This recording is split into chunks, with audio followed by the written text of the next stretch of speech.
agradecer em nome do Museu Carlos Costa Pinto você ter aceito o nosso convite e acho que a gente vai ter uma conversa muito agradável e bem produtiva, né, Bazan? Vamos sim.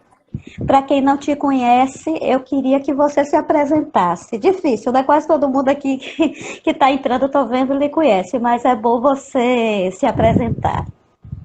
Bem, amigos, eu sou Francisco Pazan. Muita gente não sabe, mas a minha primeira formação de graduação foi em artes plásticas pela UFBA. E depois foi que eu fui trabalhar com psicologia, então depois eu formei como analista junguiano, especialista em psicotraumatologia e especialista em terapia junguiana e psicólogo, né? Então eu venho fazendo aí uma jornada de uns 21 anos mais ou menos de prática clínica e conduzindo grupos, fazendo trabalhos individuais, trabalhos em empresas, palestras motivacionais e de autoconhecimento, de semanas de saúde e toda uma caminhada de autodescoberta e de reciclagem contínua que, como profissional, a gente tem que fazer o tempo inteiro. Então, esse é um fragmento de uma apresentação, porque ninguém sabe realmente quem de fato é, né? A gente É está sempre, difícil, né? É a gente está difícil. passando, a gente está passando pelos lugares, né? E aí a gente vai percebendo fragmentos da nossa natureza naquele momento. E a gente também sempre está se construindo, reconstruindo, né, Francisco? Eu acho, Exatamente. é a graça e também as dificuldades do ser humano, né, com certeza. Então, hoje a gente vai falar sobre equilíbrio emocional. E aí, Francisco, equilíbrio emocional é possível, ainda mais nesse momento que a gente está com tanto, vivendo uma situação surreal, né, de grande estresse, quer dizer, a gente já vive normalmente de tantas demandas, de tanta cobrança, autocobrança, né, que é a pior delas, né? E esse estresse contínuo, e agora com esse isolamento imposto, essa incerteza, isso tudo, como é que é essa questão desse equilíbrio emocional? Como é que você está vendo esse panorama? Bom, essa é uma questão bem complexa. Eu acredito, a priori, que o equilíbrio ele é possível, sim.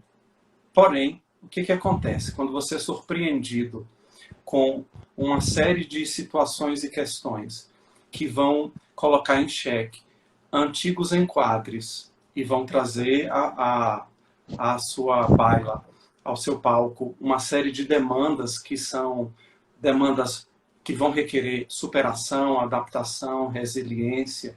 Isso naturalmente gera algum grau de desarrumação, né?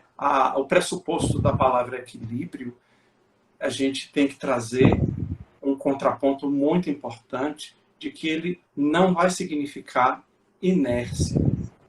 Equilíbrio não é um estado parado.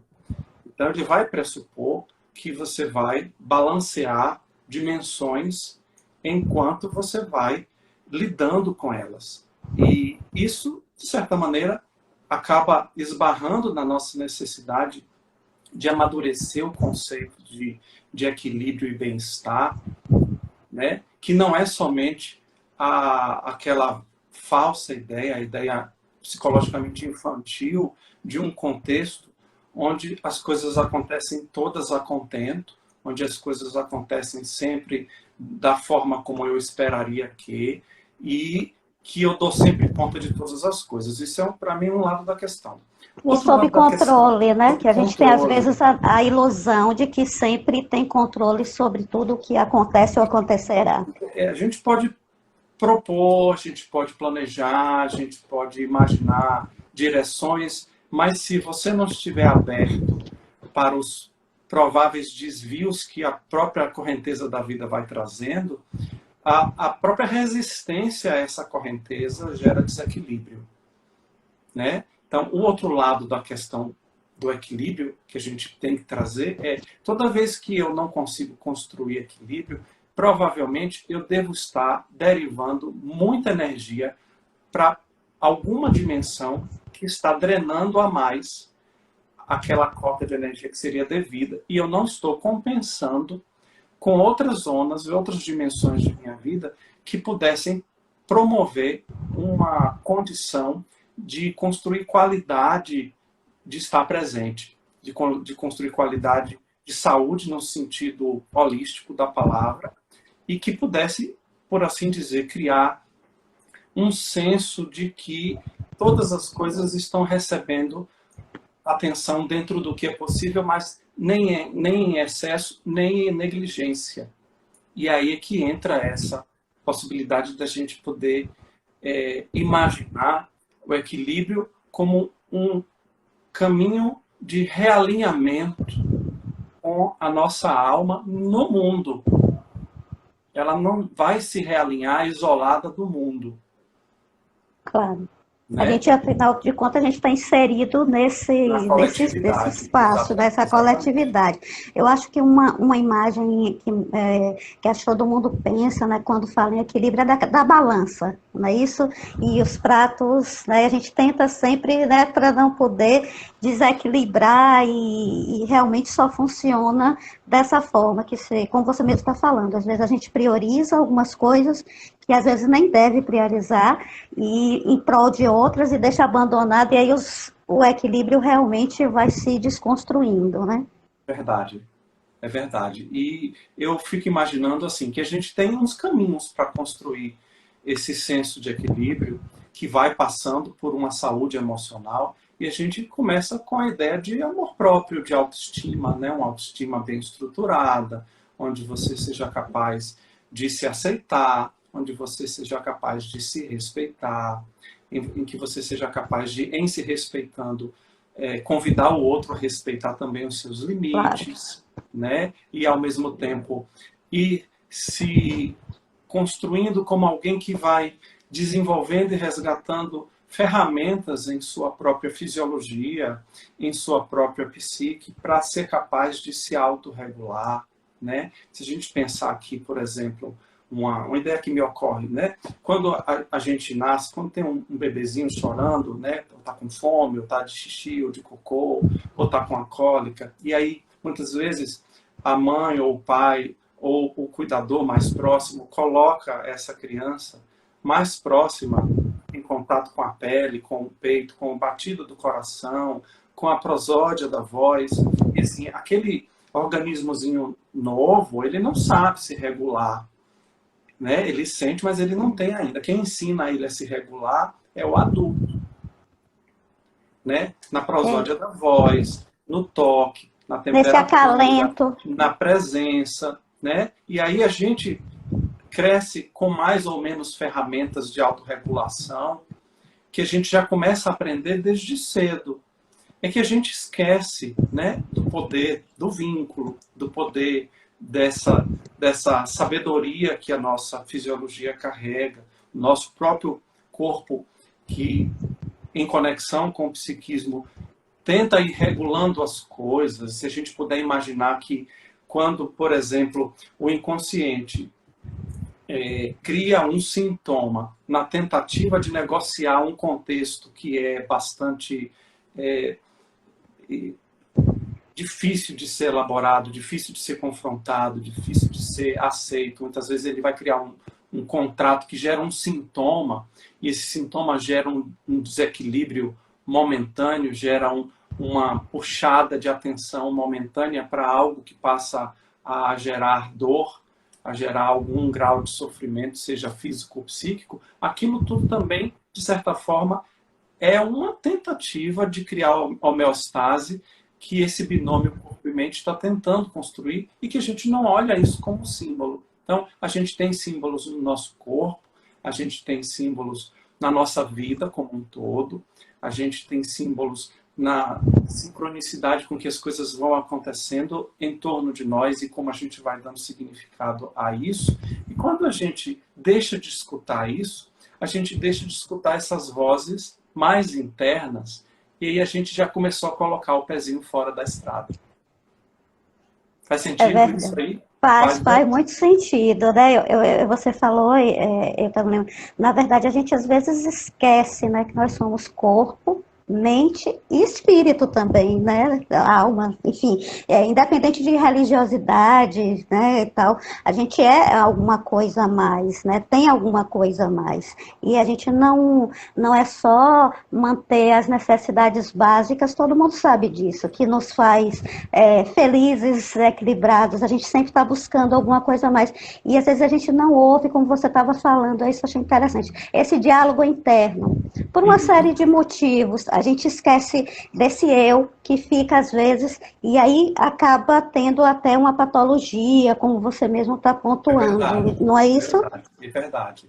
E esse exercício de olhar para si também pressupõe o exercício de aprender a criar e manter vínculos com o outro, já que a Claro. gente funciona Conectar, como claro, coletividade e até pela nossa estrutura de mamíferos, o vínculo para a gente, o engajamento social, o engajamento afetivo, ajuda a gente também a produzir senso de pertencimento. E isso também acaba produzindo uma qualidade de saúde que muitas vezes a gente não se dá conta do quanto é importante também trabalhar essa percepção em mim de como eu estou em mim, como eu me habito, né? E às vezes perceber quais são as estratégias que eu tendo a adotar inconscientemente de escapar do meu corpo e como é que eu consigo também estar com o outro de uma maneira em que eu possa construir pertencimentos, paridades, parcerias, alianças e cada vez mais com esse senso de pertencimento, talvez aí começar a considerar a ideia de que como um ser coletivo, eu também vou construindo um propósito aí, claro. na medida em que eu vou tecendo essas tapeçarias e vou abrindo um espaço que, de fato, envolve uma capacidade emocional de se olhar, em que, quando eu me relaciono com o mundo e com as pessoas, eu consigo ver fragmentos de minha natureza a partir das dinâmicas que são formadas, e isso, se eu quiser, se eu estiver disposto a isso, ajuda a que eu Claro. olhe para mim de maneira a que eu construa não somente um diálogo interno comigo, mas também que eu construa a integração daqueles elementos em mim que normalmente eu projeto nas outras pessoas. E também uma busca pelo aperfeiçoamento, né? Que eu acho que a gente também está nessa trajetória de vida talvez para buscar um aperfeiçoamento de todos os níveis, né? Um aperfeiçoamento e talvez uma integralidade. Porque a palavra aperfeiçoamento, às vezes, é, Perfeição, parece trazer um conteúdo mais moral, né?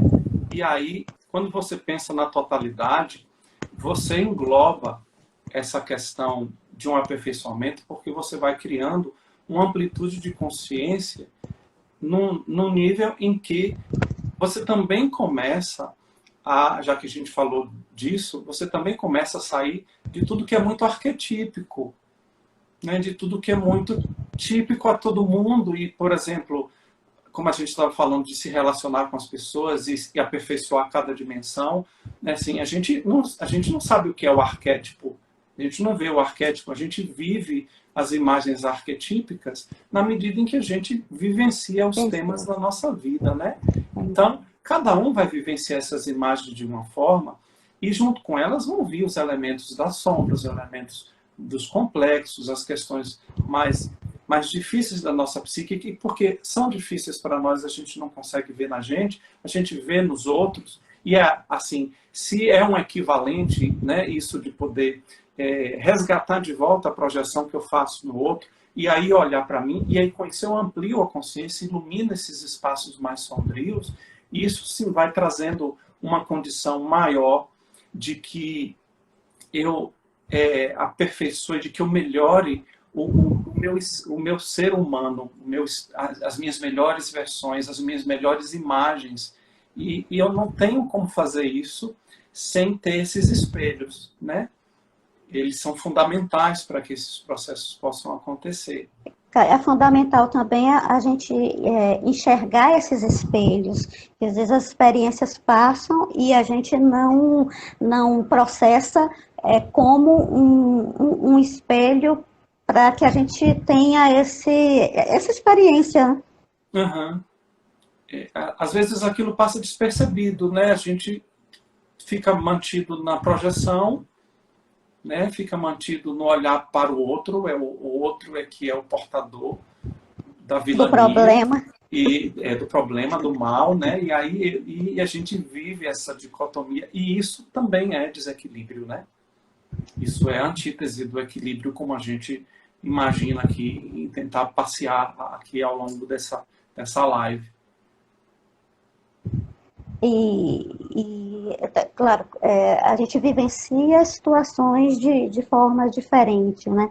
Eu gosto muito de uma frase de John Milton em Paraíso Perdido, que ele fala assim, mais ou menos assim, a mente repousa em seu próprio lugar e pode fazer do céu o inferno e do inferno o céu. Então, na verdade, não é onde a gente está, nem com quem, nem, é como a gente encara as situações, vivencia e não só vivenciar, como a gente processa essas situações que a gente vê com dramas e tudo, e a pessoa consegue vamos chamar superar ou processar isso, e coisas tão simples, às vezes um copo que quebra e tudo, que vira um drama, e você acaba seu dia, acaba sua vida, enfim, né? É uma coisa sem proporção.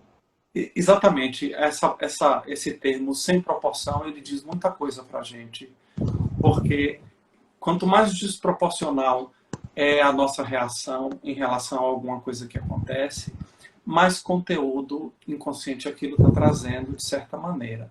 Né? E tangenciando essa ideia de construção de equilíbrio, você falou uma coisa no início da nossa conversa que é a mais pura realidade. A gente está o tempo todo reconstruindo, desmanchando e construindo novamente.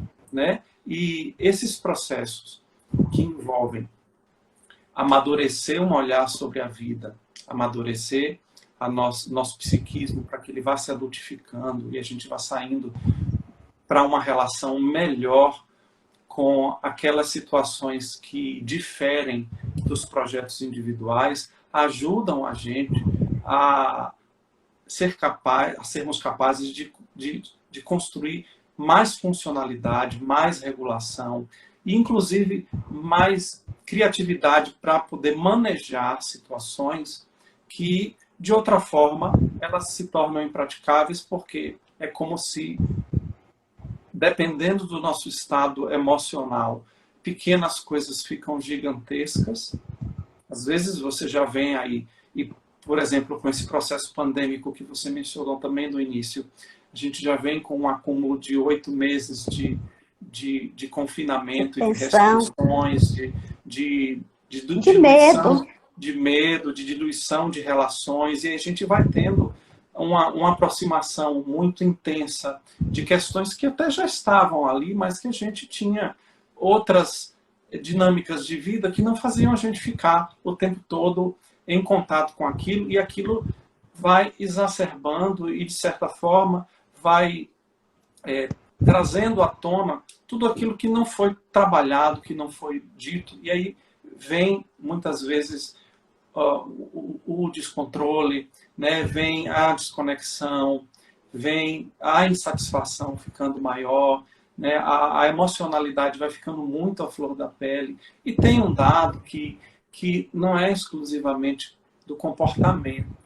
Né? A gente, quando passa por essas coisas, pensando assim no sentido geral da vida, mas também fazendo um recorte aqui para a pandemia, quando a gente vivencia experiências como essa, que chega de maneira inesperada, né? Então a gente considera isso como se fosse um ataque inescapável dentro das categorias de trauma.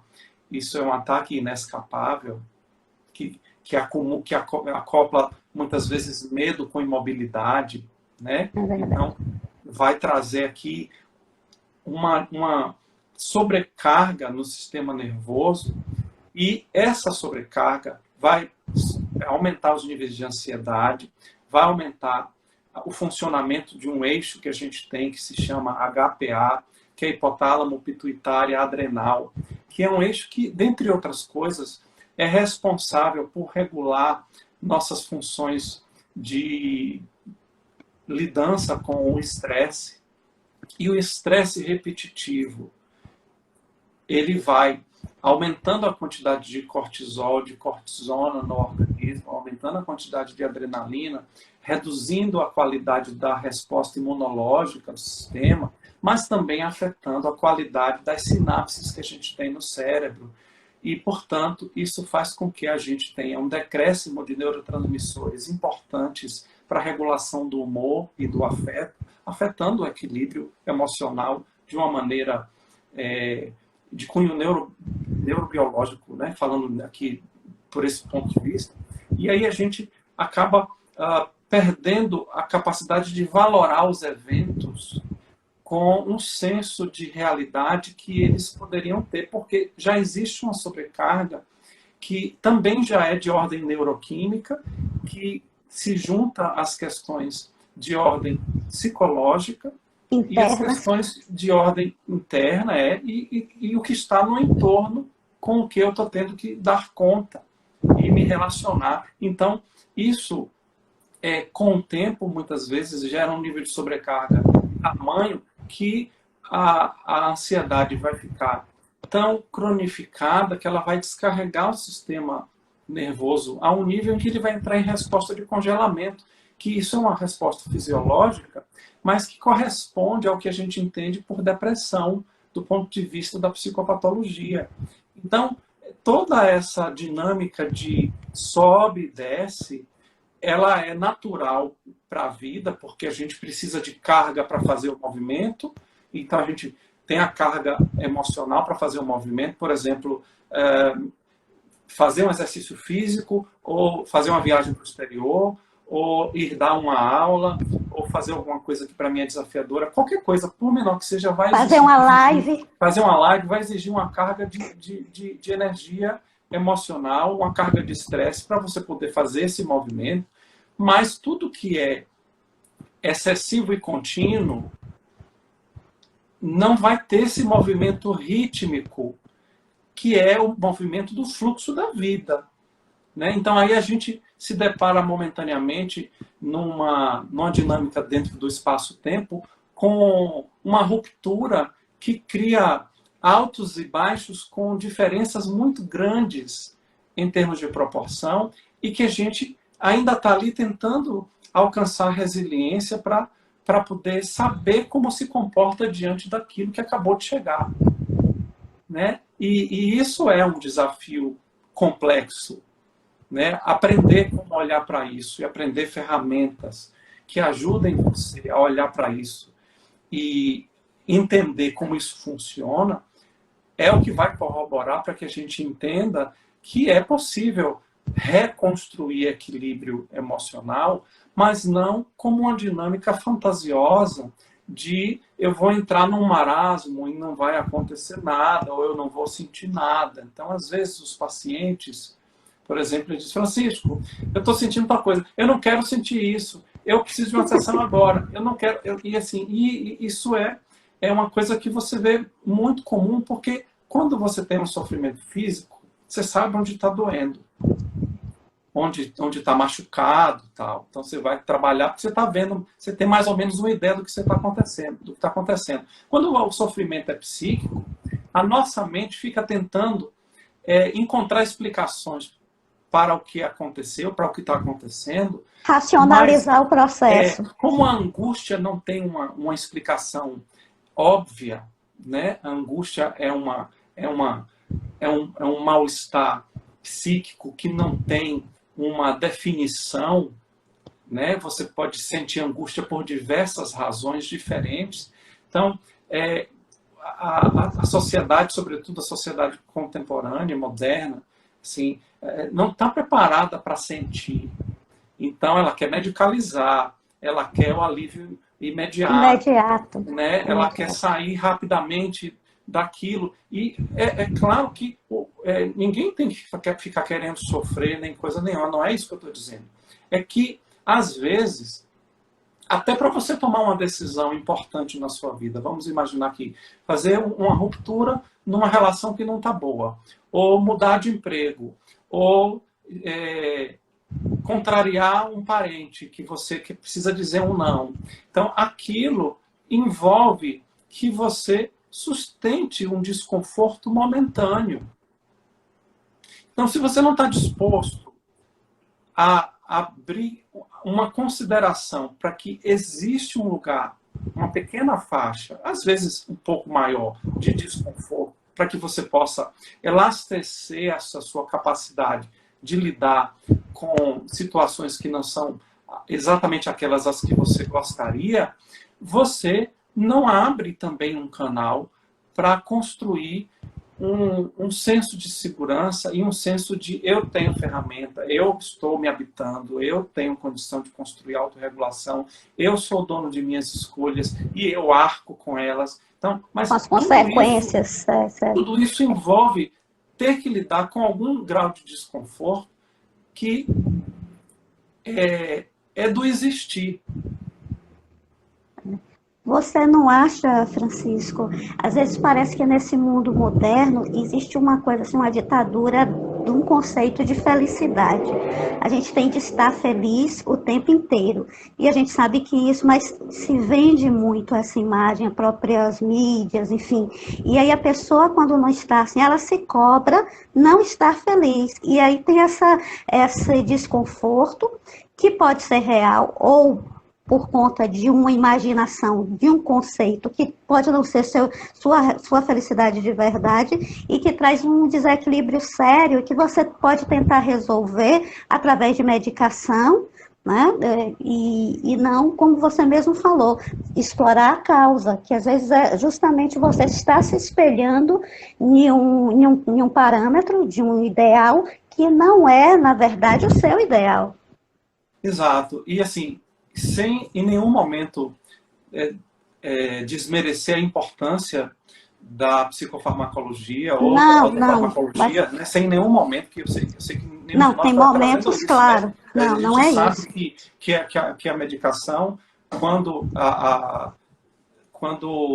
orientada adequadamente, Orientada, porque às vezes as né, pessoas se automedicam. ela tem o seu papel, sobretudo nessas questões de ordem emocional, ela vai ter um papel que vai ser o papel de criar um anteparo, e a depender do que seja, vamos supor, uma ansiedade, você vai ter o tratamento da ansiedade em si, e você vai ter aqueles redutores de ansiedade, que são, por exemplo, o que a gente chama de ansiolíticos ou benzodiazepínicos, que vão ser como a dipirona funciona para a nossa dor de Claro, cabeça. Então, mas assim, por um tempo, pontualmente, não é? pontualmente. Né? Mas isso não trabalha as origens Exato. daquele processo. As causas Né? verdadeiras, né? Então, exceto quando você tem causas que são endógenas, né, que são biológicas, que são até somatoformes, né, que oriundas de algum processo orgânico que se desequilibrou, que são o menor percentil dessas situações, né, mais de 70% dessas situações é de ordem psicorreativa. É a partir daquilo que acontece e a partir de como eu interpreto a realidade. Então a gente vai ter uma categoria de indivíduos que muitas vezes tem uma metaprogramação de falta, como dizia Lacan. Né? Ele dizia que nós somos seres faltantes, e Freud também dizia que a gente tenderia a substituir o objeto do desejo cada vez que você obtivesse aquilo, então você já imediatamente substituiria por um outro objeto. E a gente tem uma dinâmica psíquica em que Jung também vai concordar, não que sejamos seres faltantes, mas que a gente acaba, por todos esses processos em que a gente vive muito mais uma ideia coletivizada, indiferenciada dessa felicidade, por exemplo, e muitas vezes a gente confunde felicidade com contentamento, felicidade com posse, Sempre estar feliz. felicidade com aprovação exterior, felicidade com o fato de estar sozinho ou estar com alguém. Então a gente vai, de qualquer forma, objetificando a felicidade e vai esquecendo do significado das experiências Porque, inclusive, por mais que a gente queira muito determinadas coisas, algumas delas a gente pode alcançar, outras não. Então você vai fazer o que com essa frustração? Você vai entrar no lugar de uma profunda insatisfação, ou você vai começar a buscar ressignificar para encontrar outras formas de se relacionar com aquilo que naquele momento é um não? Para que será que aquele não veio para a minha vida?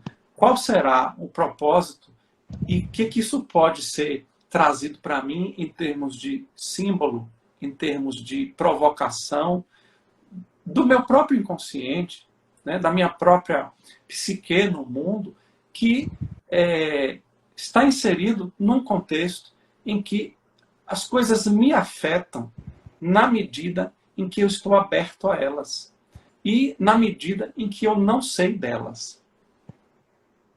E quanto mais inconsciente eu estou daquilo que me move, mais eu posso ser movido pelas coisas que eu não sei. E isso é um fator gerador de desequilíbrio.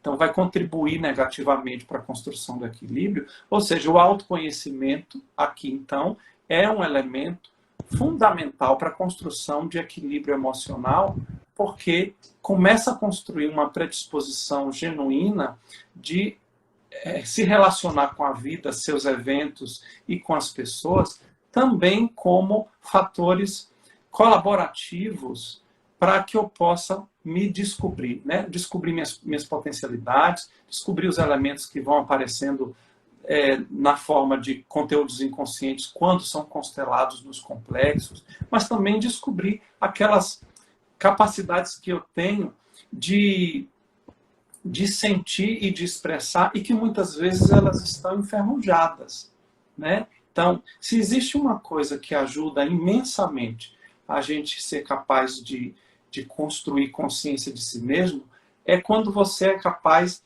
de, quando você está sentindo uma invasão momentânea da emoção, você consegue sair um pouco, chegar um pouquinho para trás e se olhar e deixar aquele rio caudaloso de emoções fluir um pouco. É difícil, mas se você faz isso, isso significa uma coisa.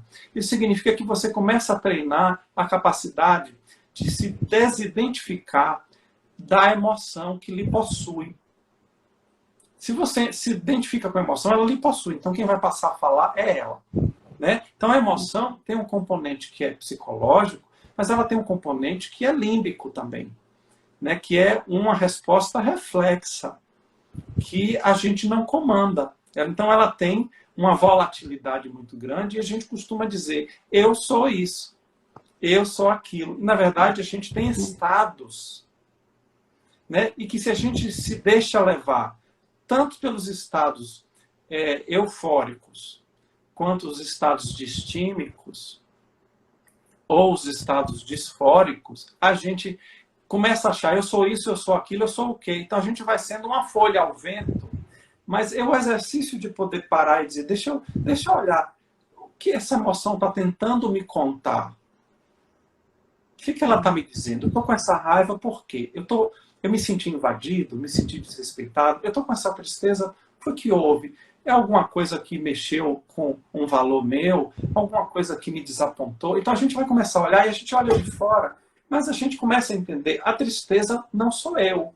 A tristeza é um fragmento meu e muitas vezes o discurso que as emoções traz e que vai trazer junto com elas também pensamentos repetitivos e ruminantes, tende a fazer com que a gente, como um canto da sereia, a gente escute aquilo como se fosse uma verdade, uma convicção, e momentaneamente a gente entra naquele lugar se a gente não aprende a estar presente o suficiente para poder dizer, peraí, eu estou vendo esse eco.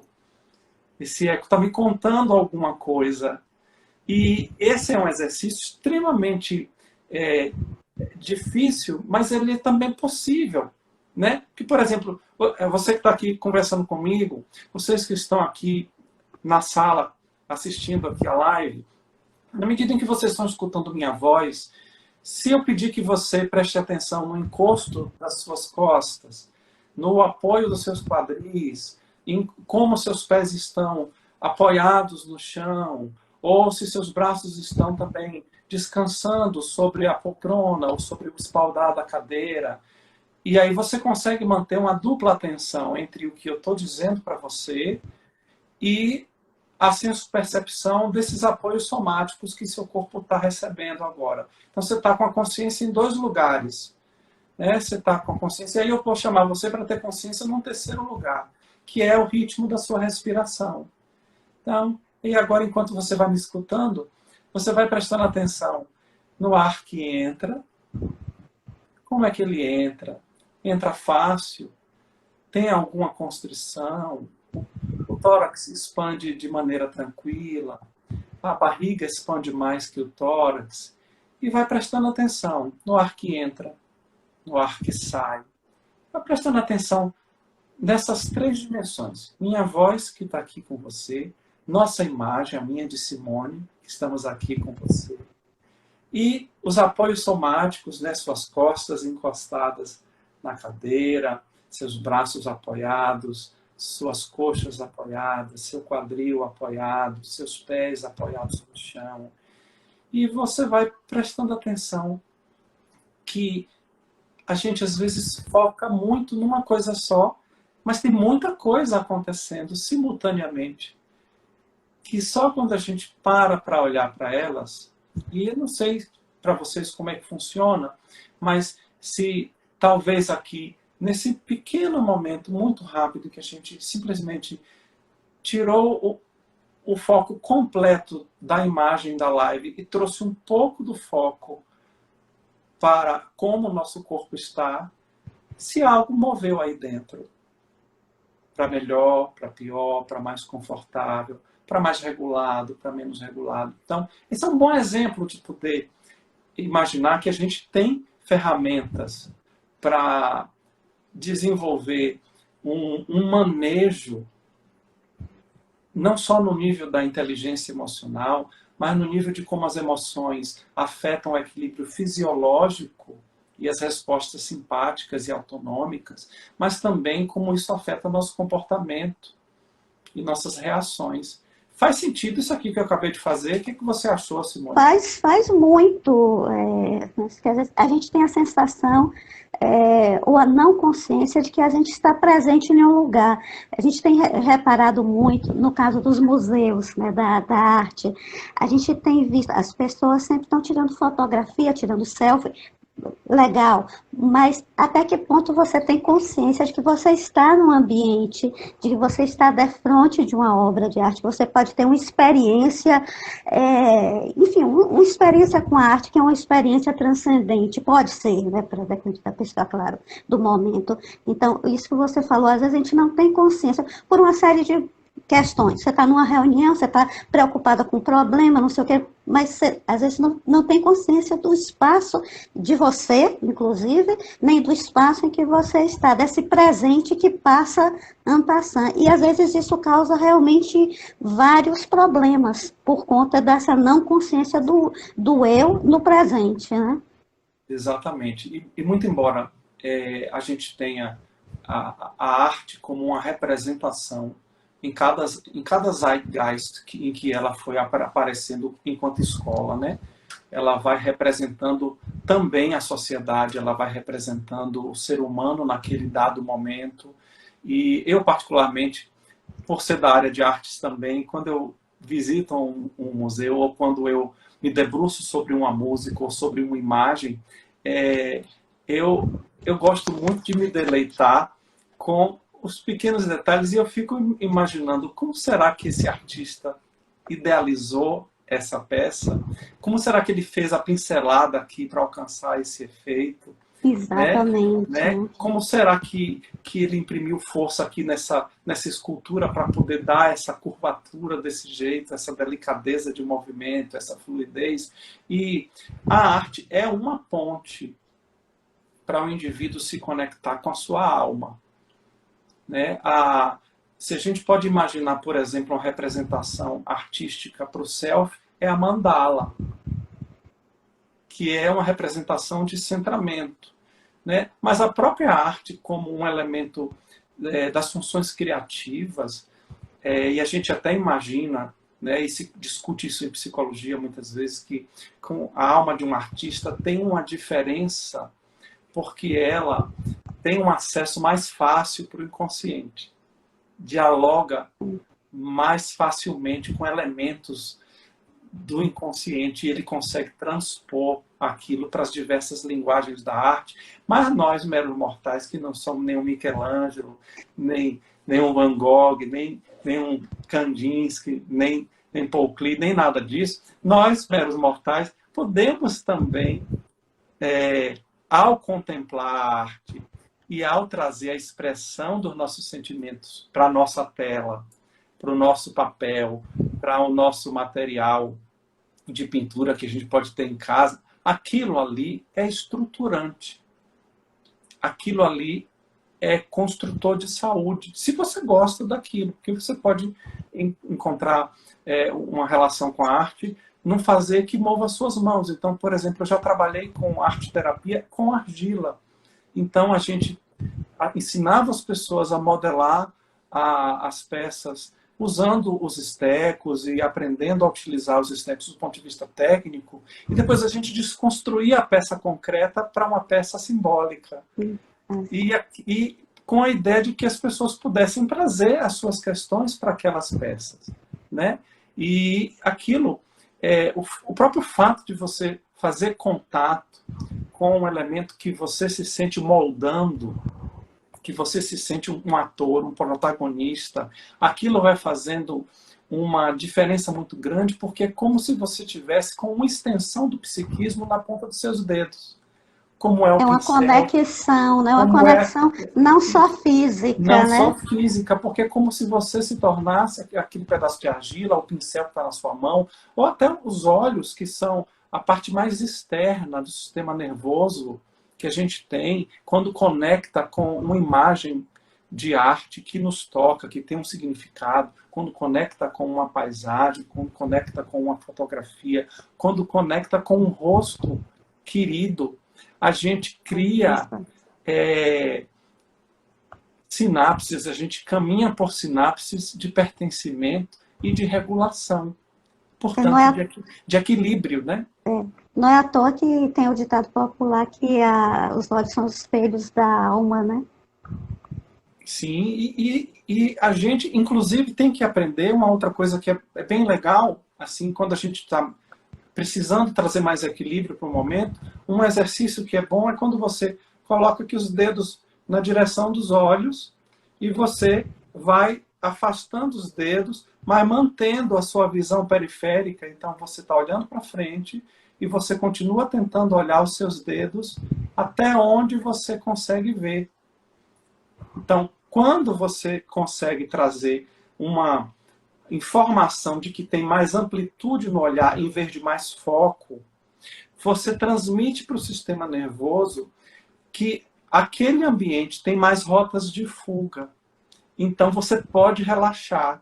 Isso é uma questão primitiva. Então, aumentar o campo de visão de vez em quando, em vez de ficar somente focado na tela do celular, zapeando, ou no Instagram, exceto aqui na nossa live, é claro. Espero que ninguém tire os olhos.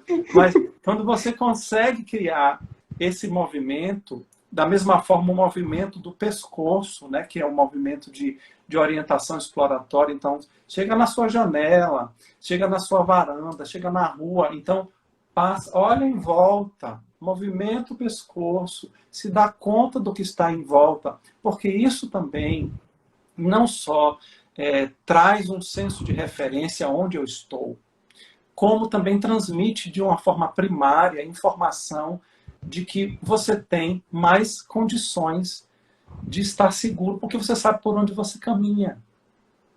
Essa consciência do estar, né? Isso é uma coisa que parece ser boba, pequena, mas na verdade isso funciona. São ferramentas que a gente utiliza, ferramentas somáticas que a gente muitas vezes utiliza para colaborar na produção de regulação e de equilíbrio emocional e que não usam o cognitivo, não é uma racionalização do evento para poder gerar um equilíbrio, é uma relação com o que está acontecendo. Racionalizar e se relacionar são duas coisas diferentes. A gente tende a racionalizar muitas coisas em vez de se relacionar com as coisas. Então, esse também é um elemento contributivo para a construção de saúde e de equilíbrio emocional. Aprender a se relacionar com o que acontece. É verdade, é verdade. Aí, Tem... deixa eu só dizer um negócio aqui Não, que eu tudo acho que é bem. importante. Às vezes a pessoa está assim, poxa, mas eu estou com muito medo, mas eu estou sentindo muita tristeza. E assim, quando a gente diz assim para o paciente ou para alguém que a gente tem essa intimidade de dizer, mas faça contato com isso que você está sentindo. Faça contato na hora que vier. E assim, olhe para isso, só para você perceber que aquilo está ali. E se relacione mais com aquilo, para que você possa encontrar formas de expressar aquilo sem ser perdendo energia, sem ser encolhendo, colapsando seu corpo, sem ser regredindo sua mente para um lugar de segurança, que é uma tendência que a gente tem normal. naturalmente de ir para um lugar de segurança, né? E muitas vezes a libido vai para o inconsciente e a gente regride. Então, essa possibilidade de se relacionar com o que a gente sente, com o que está acontecendo, logicamente dentro daquilo que a gente suporta, dentro daquilo que a gente sabe que dá para dar conta naquele momento, isso também ajuda a você dizer, ah tá, eu consegui fazer contato com isso. Então, isso não é tão maior do que eu como eu imaginava. E, na verdade, isso não é maior que nós. Nós somos maiores do que o que nos acontece. Devemos ser, né? Devemos nos Devemos conscientizar, conscienciar disso. porque nós somos maiores, nós não somos menores. É porque a gente olha as coisas como capazes de nos afogarem. E não é assim. A gente precisa se relacionar com as coisas e dentro do pequeno espaço que é o nosso, como fragmento na humanidade, fazer a nossa contribuição, fazer a nossa inserção, fazer o nosso avanço e o nosso recuo. É uma coisa importante que eu acho que você falou desde o começo, acho que a questão é você ser protagonista de sua vida.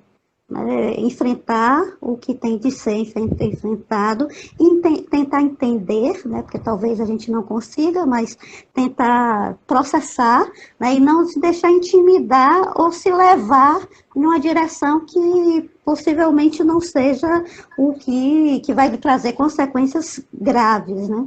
Exatamente. E isso envolve que a gente esteja sempre questionando o que é que a minha alma quer. O que é que a minha alma quer? Eu quero dizer sim agora, quando você está me pedindo isso, ou eu quero dizer não? Eu disse não querendo dizer sim, eu disse sim querendo dizer não. E o que me move a continuar caminhando nesta vida, olha esse momento agora, que é o momento da pandemia, que continuou fazendo com que a gente se movesse. Exato. Né? Então a gente precisa descobrir e redescobrir propósitos que conectem a gente com a vida. Quem não tem propósito não tem capacidade de amar a vida. Então é mais difícil estar aqui. Não é que quem tenha propósito não passe por percalços. Não é? Mas, talvez seja entender o seu propósito. Seu propósito não precisa ser grandioso, mas tem que ser seu propósito. É porque a palavra é pomposa. Não né? é? Né? E assim, meu propósito agora é fazer compras do mês, agora ali no mercado. E voltar inteiro. Então, meu propósito é ler 3 páginas. Assim, a gente pode fracionar a ideia do propósito para propósitos subjacentes e menores, que não são propósitos, são mini objetivos, mas a gente precisa ter um mobilizador interno de para que mesmo que eu me sinto existindo? Né? E a gente vai tendo uma clareza disso quando a gente começa a se dar conta que, querendo ou não, a gente afeta a vida das pessoas. Toda vez que você se dá conta que aquilo que você faz e diz afeta o outro e você dá sentido a isso, este sentido dá vida, recheia esse propósito aparentemente pomposo, e aí você diz, ah tá, eu crio essas dinâmicas onde eu estou, e isso pode ser parte de um propósito para a minha alma. Mas a gente sempre vai ter que olhar e perceber, não é simplesmente eu estou feliz, porque às vezes a gente pode não estar feliz, às vezes a gente pode estar arrasado mesmo. Mas assim, o que me mantém me movendo, mesmo quando eu não estou feliz, como todo mundo diz que eu deveria estar? Não é? É verdade. Não é uma pergunta fácil Não é. essa. É que nem a questão que você falou, dizer não também é muito difícil. É fácil não dizer não. É fácil não dizer não. Eu me lembro que quando eu tinha 17 anos, 16 anos, eu não conseguia dizer não a ninguém. E aí, se eu tivesse que dizer não, eu ficava vermelho, eu ficava nervoso, meus olhos enchiam de lágrima. E aí eu acabava fazendo as coisas que eu não queria fazer, porque, no fundo, eu queria que as pessoas achassem que eu era bom, que eu era gentil, que eu era cordato, né, que eu era uma pessoa legal. É uma necessidade narcísica de aprovação. Estou aqui partilhando, aqui estamos no Em universo virtual, terapia. mas eu não tenho vergonha dessas coisas, não, porque quando você descobre o que também está mobilizando você, você vai descobrindo também formas de sair daqueles nós. E se tem uma coisa que você descobre quando você aprende a ser mais legítimo consigo mesmo, é que em vez de perder o que você imagina que você perderia, você ganha em dobro. Você ganha mais admiração, você ganha mais respeito. Você ganha mais respeito de você para consigo mesmo. Né? É uma prova de auto-amor, de autoaceitação, não é uma questão de arrogância, aí eu vou ser como eu sou, sem me importar nem com a forma com que eu vou dizer, não é isso que eu estou dizendo, né? Mas a capacidade de se legitimar, ela é fundamental, porque ela é que vai dizendo para a gente, bom, este sou eu agora caminhando aqui, estes são os meus pés equilibrando nessa estrada pedregosa. Esta é a ponte que eu estou tentando atravessar agora e ela está balançando, mas eu tenho potência nos meus braços para poder segurar e dar um passo. E agora sou eu aqui parado porque fiquei engessado. Então, respire, só respire para aguardar o movimento de impotência cessar, mas não deixe de se mover internamente. Então, tudo isso é movimento de busca de equilíbrio. Verdade. Tem A essa Miriam, presença, né? Miriam que está nos assistindo, ela fez uma colocação assim, é ser honesto consigo mesmo, né? É Exatamente. importante ser honesto consigo mesmo. E a humanidade está precisando de menos filtros no sentido... Eu estou com filtro aqui porque eu gosto, viu?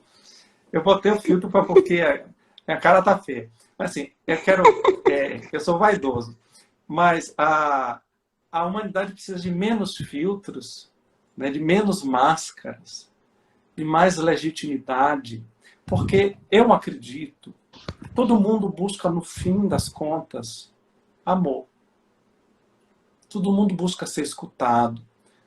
É que às vezes a forma que as pessoas foram aprendendo a se fazerem escutadas, a se fazerem ouvidas, a obterem as suas coisas, foram formas que foram se tornando cada vez mais agressivas, mais desestruturantes, mais sombrias. E quanto mais a gente propaga uma corrente dessa natureza, mais o mundo se torna sombrio. Com certeza. Né? E essa coragem de poder se legitimar, em vez de criar uma couraça, ela desmancha as couraças. E a gente fica mais humano. Francisco, a diretora do Museu Carlos Costa Pinto, Bárbara, está fazendo uma pergunta para você. Ela está perguntando se não chorar é um filtro. Deixa eu lhe explicar a pergunta dela, que acho que basta um pouquinho do perfil. Ela é uma pessoa muito sensível, qualquer coisa que incomoda, ela chora, e ela acha que isso não... enfim, é uma característica dela, né? Então, ela está perguntando se não chorar é um filtro. Tem gente que não consegue chorar porque não consegue colocar para fora, mas não é necessariamente porque exista uma deficiência. Às vezes, eu mesmo já tive fases em minha vida que eu era mais chorão, outras menos chorão, isso foi alternando ao longo da minha vida. Tem pessoas que se emocionam e as lágrimas vêm por diversas categorias de emoção, A felicidade. com muito mais facilidade. Né? Exato. O que a gente tem que prestar atenção, pegando o gancho dessa pergunta, é se, por exemplo, às vezes as pessoas, que eu acredito que não é o caso, mas às vezes as pessoas vivem a descarga emocional do choro e é a descarga habitual, porque às vezes o choro tem uma característica catártica, então ela vai esvaziar. Um escape. É como uma descarga emocional que não elabora o processo. Então, às vezes, tem pessoas que têm essa descarga mais fácil da emocionalidade e isso, às vezes, é uma maneira de não fazer muito contato com o que se sente, mas sim uma maneira de jogar para fora. Isso é relativo para a gente poder pensar, não, porque claro. Tanto é útil em alguns momentos, quanto em outros momentos isso apenas é uma fuga, né? Uma fuga que foi habituada na fisiologia de expressar aquilo daquela maneira. Então, mas pode também ser um processo de busca de equilíbrio, né, para poder, como você está falando, descarregar para poder... É uma tentativa que está existindo ali para poder criar um esvaziamento. Né? Então, isso não sofre necessariamente uma indução consciente. A pessoa vai vivenciar aquilo e pode ser um hábito, pode ter elementos da personalidade, da natureza da pessoa que predisponham a isso também. Então, não tem juízo de valor na fala aqui, não. É somente para pegar o gancho de falar também de outros contextos em que o choro acaba sendo um dificultador. A Célia, que está nos assistindo também, ela coloca assim, explodir é um filtro. Acho que explodir é como o choro também, né? Pode ser um escape, né? Como você está falando, mas pode ser também, claro, como você está falando. Isso tudo depende do contexto, tem de se analisar, a pessoa tem de se analisar e tal, também isso, né? O que eu imagino assim, normalmente, quando a gente explode, a gente acumulou alguma coisa ou algumas coisas por muito tempo, né? Então, isso significa que a gente passou um bom tempo na contenção até chegar na explosão. Tudo que for extremado não é equilíbrio, é polo. Não é isso? Então, a gente tem que aprender, aos poucos, a ser capaz de dosar o que a gente está sentindo para que a gente não precise nem da implosão e jogar para dentro, nem da explosão. A gente pode encontrar uma capacidade de engajamento em que eu possa chegar para você com assertividade, com doçura, com brandura, com firmeza, dependendo do contexto, e dizer, olha, isto aqui eu penso desse jeito. Então é um caminho do meio, né? É isso, a gente tem de encontrar este caminho ou procurar ajuda para também procurar trilhar esse caminho. Exatamente. Francisco, a conversa está maravilhosa, mas nós temos 1 minuto só. Eu queria dar esse minuto para você, eu queria agradecer a todos, agradecer a você em nome do Museu Carlos Costa Pinto, fazer um convite a você e a todos. Quando a gente voltar, vocês fazerem uma visita, enfim, você especialmente será muito bem atendido, enfim. E eu queria te dar esses minutos, esses segundos finais para você se despedir de todos. E muito obrigado, foi maravilhoso. Eu vou ser bem curtinho. Não tenha medo de viver. A vida é uma porta com inúmeras possibilidades de construção do que você quiser. Tenha coragem, bravura e viva. Viva! É uma mensagem fantástica mesmo. O medo realmente é um paralisador que você estava falando. Então, obrigada mais uma vez, Francisco. Obrigada a todos.